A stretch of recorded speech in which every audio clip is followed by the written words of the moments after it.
Hi. So, good morning. I'm starting with the trash because this is supposed to be for recycling and people just put all kinds of things in it. So, this is the beginning of the problem called not caring, not giving a shit about anything. That's part of that plagues every society, every human being on earth, but particularly here. And this is an affluent neighborhood, North Tel Aviv, and yet people can't even be bothered to recycle properly. There's a law that says you're not supposed to put motor vehicles on the sidewalk, and we'll just take a little walk. There's going to be a bicycle, electrical bicycle, a motorcycle on the sidewalk, and the city can't be bothered to take them off the sidewalk. Every day I almost get knocked down by public transportation on the sidewalk, and I've been saying it to the municipality again and again and again, and yet they allow people to drive their motorcycles and electrical bikes on the sidewalks. Why is this allowed to happen? Well, maybe there's a connection to what's happening in Israel at the moment. Not too far away from here, there's a city called Bnei Brak, where the police is afraid to take control of people that are usually they're under very firm control of their rabbis. I'm talking about the ultra-Orthodox. They're throwing stones at buses, they're attacking police officers. Why does this happen?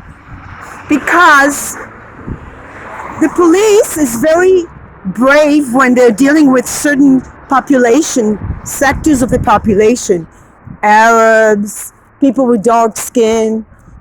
But when it comes to just giving limits to people and saying, sorry, but this is a sidewalk, they are unable to do it because the people say, well, I don't have a choice.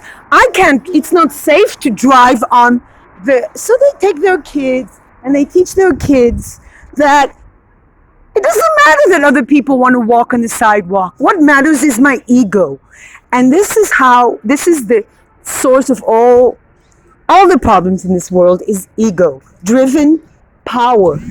Now this woman has a problem. She needs this vehicle. She's handicapped. But 99% of the people you'll see on the sidewalks are not handicapped. They just don't care.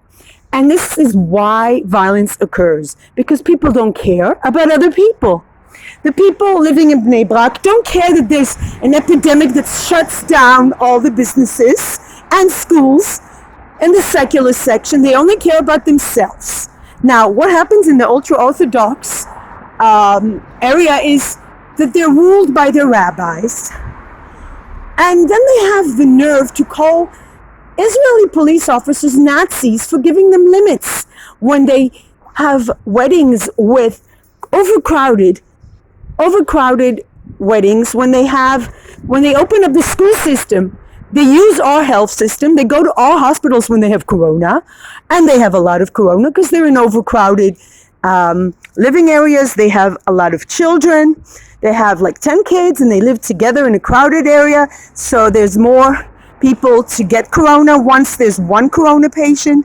They're using our health system, our public health system, which is subsidized, and yet they do not care. And they keep their schools open because they have to study the Bible. Well, what about the passages in the Bible that speak about life being sacred? What about respecting other people? What about love and brotherhood?